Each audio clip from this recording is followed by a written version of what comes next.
One. Good afternoon. My name is Jim Conlan, and welcome to the latest episode of our entertainment show. As you know, in part 3 of our entertainment show, each week we premiere a new movie or TV series that is debuting here in Ireland and the UK, and especially here in Ireland where Irish eyes are smiling. It's the month of July now, and up for discussion at the moment is the TV series that has dropped. It's 2 seasons of it, called Made for Love. It's dropped here on Channel 4 here in Ireland and the UK, and it features an all-star sort of cast, headlined by the 2 astonishing actors who play a mesmerising role: Cristin Milioti, who plays the character Hazel Green, and Billy Magnussen, who plays the character Brian Goggut. It features other renowned stars we know him from Everybody Loves Raymond, Ray Romano, Noma Dumezweni, Sarina J. Jackson, the wonderfully talented Paula Abdul, the Greek phenomenon that is Chris Stephanopoulos, and dare I say, the funny man upon funny men. He plays the character Herringbone in Made for Love, the one and only Dan Bakkedahl. Dan, pleasure having you on this sort of show with us there this evening. And before we start, I spoke to one of your castmates, Dutch Johnson, about Made for Love as well. And Dutch said to me, you got to check out Dan's role in this. If you want laughs and you want sort of side characters who have amazing sort of backstories, he says Dan's character and Noma's character, they're a class apart, he goes. So do you think Dutch was giving you some high praise there, or do you think he's got a valid point? I think Dutch is a beautiful human being who only speaks truth.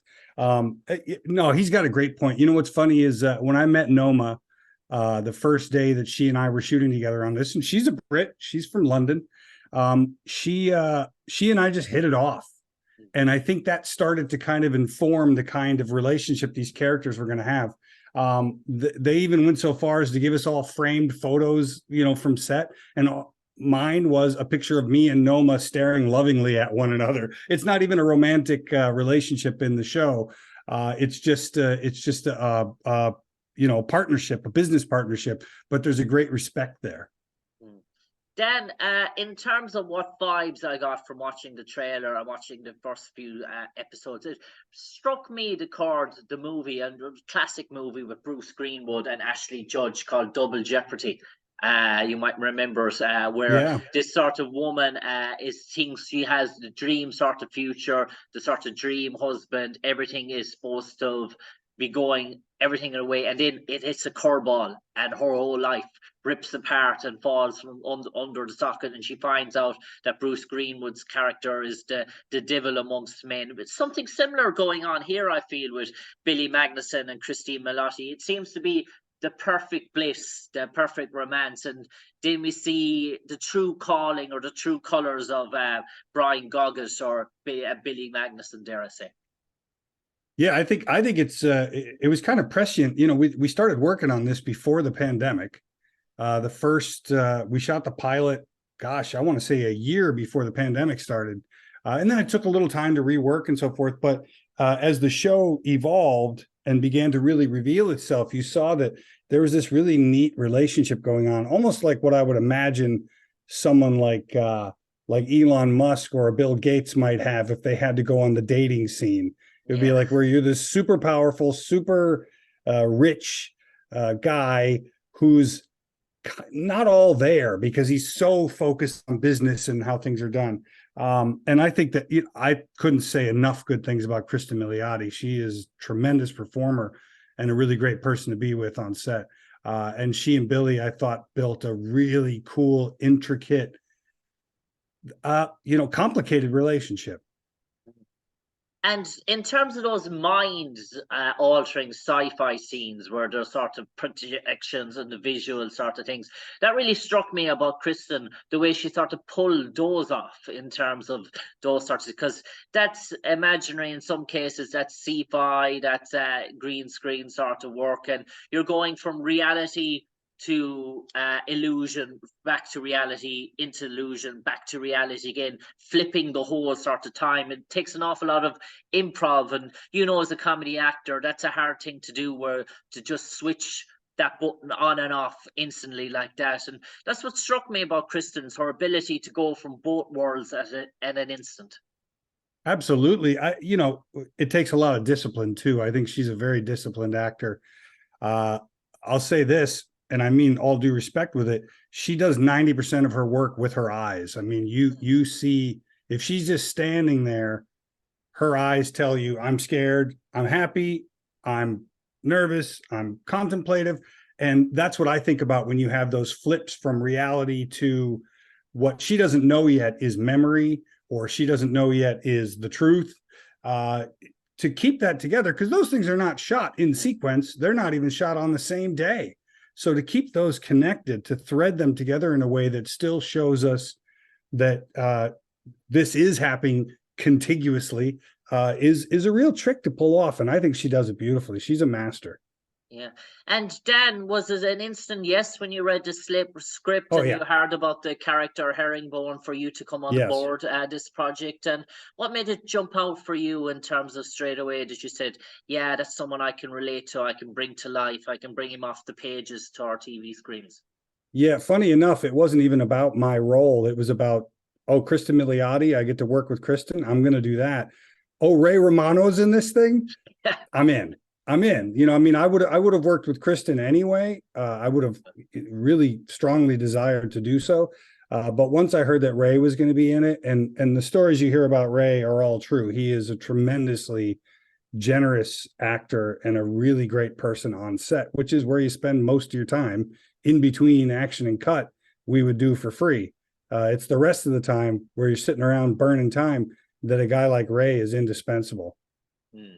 And I suppose in terms of Ray, obviously so associated to that one character throughout his decade, I suppose he loves those sort of opportunities where he can go and flex his muscle and portray another side to his character in terms of the aspect and put himself out there in terms of something else. So many people relate to that show so many of the times, and you can get cornered sometimes and snookered in terms of a very successful role. And so I say Ray likes breaking away from that sort of sentence.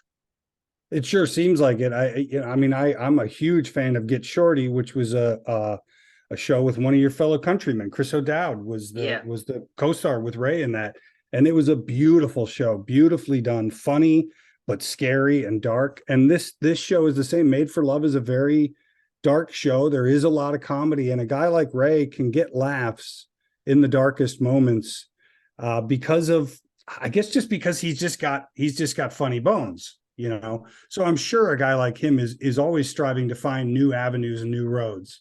Yeah. And Dan, I obviously am aware of your character and the character Herringbone, but we're going to have an awful lot of audience and our listeners coming on that mightn't have seen Made for Love, or might be Googling it and saying, oh, this is a new TV series that's coming our way in Ireland in the first two seasons. I give the concept about the show is a woman who has a device in her brain, a sort of chip in her brain, as she tries to break away from a mega guru sort of tech guy. But tell me about your character Herringbone now and where he fits in. Does he fit all in on the side of one of the guys from Brian Goggett, or is he is he a heroine in disguise trying to come to the aid of the stricken Cristin Milioti? Yeah, I think it's a little bit of both, right? I mean, he is Lyle Herringbone is a former CIA, a former spook, as they say, who, you know, takes on this job as head of security for Byron Gogol. And he kind of is smitten with Byron's new wife, Hazel Green, who becomes Hazel Gogol. And when the two of them have a split, when Hazel becomes self-aware and realizes what's really going on in her life, she tries to run away. And my character, Lyle, is sent out there to bring her back. But he winds up kind of siding with her and almost helping her.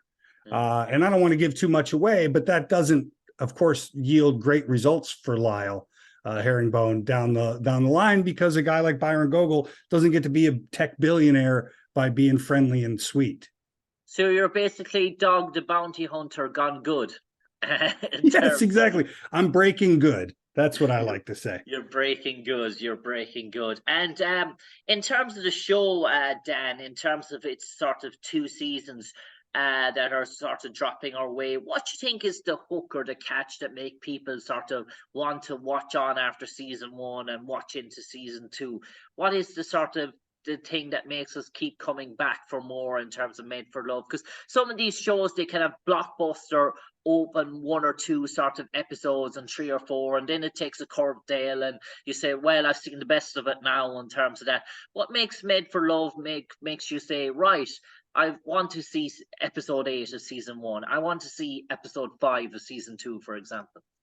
I think what's really beautiful about Made for Love is that it's constantly revealing more information that draws you in more, kind of like an old classic the old films used to do, where they'd leave you with a cliffhanger, and you'd say, well, now I got to go back next Saturday to watch the rest of it. I feel like Made for Love does that trick really well, episode to episode. Dan, I'm just going to bring you on to 1 or 2 other things now, just Sure. while we haven't while you have you on air. I suppose getting to play with the Party Boys and the old school version of Bunny Games, and getting to reunite with Matt Dillon and Josh Duhamel, to name a few. I spoke to a Canadian actress, actually, the name slips my head, that a blonde-haired Canadian actress that was part of Bunny Games as well. But in terms of hanging with the gang, was there almost a feel like of, I mentioned an old school, but in terms of the other movie as well, the Hangover. The Hangover, yes. Yeah. Yes, that's it. Well, I would say we harken back in the Buddy Games, and the new film is called Buddy Games Spring Awakening. So it's the second film. The first film is out there too. I think they're fantastic together. You don't have to see the first one to understand what's happening in the second one, but it helps. But I feel like we even harken back further to the 80s, to the Revenge of the Nerds and Porky's and things like that, that when I was coming up as a 12, 14, 18-year-old, these are the movies I couldn't wait to see, because they were the movies about young guys acting like idiots. The difference in this movie is we're old guys trying to continue to act like young guys. And so, guys get hurt, guys drink too much and they get sick. It's like we don't necessarily act like old guys, we're trying to act like young guys. Nick Swartzen is one of the main dudes in this, and he's categorically the funniest guy I've ever worked with, and Kevin Dillon and James Roday, and of course, as you mentioned, Josh Duhamel, directed both of the films. On set, there is a real alpha male camaraderie going on. There's dudes doing push-ups over here, and then guys over here telling drinking stories, and we all went out and played pinball on the weekends. Anytime we had a day off, we'd all go out to the bar and eat and drink and be merry together. And Dan, or sometime as an actor, are you wary of sort of sequels, given that the first one can be so successful that the second one mightn't live up to the expectations? I'll take a classic now, Anchorman, Ron Burgundy, the first film, legendary in terms of it's funny. The second one, it was going to have to turn up miracles to pass it. Even though it's a good movie and it stands in its own right, it just can't surpass the original. Were you sort of worried when you think, right, Bunny Games was so successful, they're going to come back to this for a second one? How are we going to top the first one, or how are we going to equal it? Or did you see it, oh well, this is a standalone project again? I have to be honest, I felt like it doesn't matter if this is the 15th one, the chemistry between us as performers and the characters that have been created are so specific and so strong that when we were shooting the first one, we said, God, I feel like we could do 7 or 8 of these, and there would always be new stories, because each guy has got his own life outside of the games. And then there's the story of what's going on in the games, which is fun, the competition of which of us will prevail, or and who's down on his luck, and we're going to try to pick our buddy up. And so it didn't worry me at all. The second I heard, hey, the Buddy Games is doing a sequel, I was like, am I included? They said yes, and I was like, I'm in. Like, I didn't look at the script, nothing. I just said yes, and then they sent me the script. And I suppose an awful lot of pleasant surprises when you saw the script, and oh my. Yeah, you start to see a script and you go, oh, I'm naked again. Well, this time it's from the back. That's good. Okay. Dan Bakkedahl, before we came on air, you mentioned a British project as well, that you got to visit London there recently as well, and sort of film, and that might be coming out our way. And dare I say, there's some sort of British classics that haven't been touched in a long time. The Great Fawlty Towers TV series, such iconic with John Cleese. Yeah. Legendary sort of stuff. No one's gone near that, but you've gone near another sort of British sort of classic, and you've tried to reinvent the wheel, and a US production, but you went to the heart of mainland England to make it a success, to try and get the sort of vibe. You might enlighten us. Sorry for our audience, it's not Fawlty Towers, and just give it away. Oh, thank goodness. I would be terrified if it was Fawlty Towers. I think I would have turned it down, because I'm a huge Fawlty Towers fan. This one comes very close. Friday Night Dinner was the original, and of course the late great Paul Ritter, who can't be touched. The guy was absolutely genius in that show, and Tamsin Greig too. I mean, the whole cast, just a tremendous show, brilliantly done, the way I think only the Brits can do comedy television. But we're doing an American version of it called Dinner with the Parents, which still rides that same agenda, which is this secular Jewish family that has Friday night dinner together. They sit, they have Shabbos together and have dinner together, and the kids are mortified by their parents, and the neighbor's a pain in the ass, and the grandmother who lives with us barely speaks English, et cetera, et cetera. So we're doing all those things. There's kind of an American feel to it, if that makes sense. Kind of like when Greg Daniels and those guys remade The Office. It didn't look a lot like David Brent's Office, right? It looked like Michael Scott's Office. It was a different Office. And that's what we were trying to do, is not try to meet this gigantic, beautiful show that had already existed, but to try to use it as an inspiration for another version of the show, if that makes sense. And Dan, one thing that's always intrigued me about actors, and sometimes they can be put into stereotypes and buckets, and in terms of what their sort of genre is, and in terms of many people will associate you with comedy roles. But I'm just sort of curious if a role came up, say, here in our beloved Ireland, or something going back with Irish history with Yeats or Heaney, or something going back to the 1916 Easter Rising or the War of Independence, would something like that sort of a historic role in terms of history, would that sort of interest you, to go back to the 1800s or back to the early 1900s? Would those sort of roles intrigue you as well, or have you found a niche in the comedy genre?